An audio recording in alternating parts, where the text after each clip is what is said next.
So in this Robinhood tutorial video, I will be showing you guys how to buy Arbitrum cryptocurrency here on Robinhood.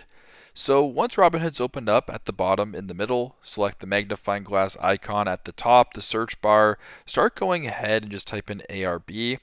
So once you're here, you see Arbitrum, ticker symbol ARB, just select that. Then at the bottom, the big green buy button, you guessed it, press that. Now once you're in this page, you can type in how much of Arbitrum you want to buy. So if you wanted to buy $8 worth, you would type in 8 and then press review.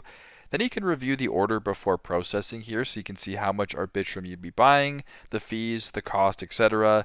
And if that looks good and you want to proceed at the bottom where it says swipe up to submit, just swipe up to complete the order. So very simple, very straightforward. That is how to buy Arbitrum crypto here on Robinhood.